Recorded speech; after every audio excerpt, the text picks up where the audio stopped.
செப்புக்குள் இருந்தாலும் சிவபெருமான் அறியாத மாயம் என்பது இல்லை. இல்லை இல்லை அதான் இல்லையான்னு கேட்டேன். இருக்கு இருக்கு இருக்கு.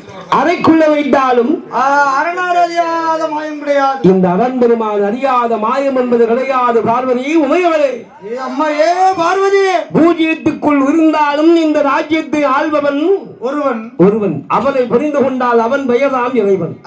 இறைவன் அல்ல. இந்த உலகம் என்பது உருண்டையாக இருக்கிறது.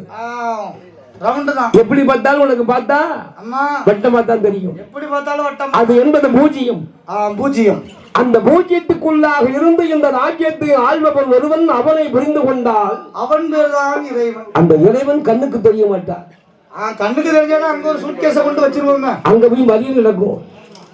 மறியல் போட்டு சுவாமி எனக்கு பாருங்க, என்ன வீடு இருக்கு, வாசல் இருக்கு, சொத்து இருக்கு, சுகம் இருக்கு, சொத்து இருக்கு, சுகம் இருக்கு, பொண்டாட்டி இருக்கா, ஆனா ஒரு பிள்ளை இல்ல, குழந்தை இல்லையே, குழந்தை தாரு சாமி அப்படின்னு போய் அங்க போய் மறியல் இருப்போம்.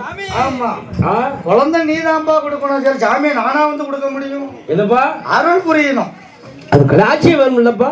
அம்மா அருள் கலாட்சியம் வேணும் இல்லப்பா. அருள் புரியணும். ஐயா, நீ இந்த ஆளுநர் ஆளுநர் கேட்ட பண்ண கேட்க, மாப்பிள்ளை எங்க இருக்காரு? மும்பையில இருக்காரு. எப்படி வரும்? அந்த மாதிரி கேட்கக்கூடாதுப்பா. கேட்கக்கூடாது. ஆண்டவனுடைய இடத்திலே ஆண்டவன் சுபனார் சொல்லுகிறார். அம்மா ஏ அம்மா பார்வதி, பார்வதி, அறைக்குள்ள இருந்தாலும் இந்த அரண் அறியாத மாயம் என்பது கிடையாதப்பா. கிடையாது கிடையாது. செப்புக்குள் இருந்தாலும் சிவன் அறியாத மாயம் என்பது கிடையாது. கிடையாது கிடையாது. பகவான் என்று பாராமல் என்னை பரிசோதனை பார்த்த அல்லவா? பரிசோதனை பார்த்தபடியால் அம்மா அம்மா ஏ பார்வதி, ஏ பார்வதி, என்ன என்ன உன் கலைமாறி உருமாறி நீ எப்படி பிறக்கும் தெரியுமா?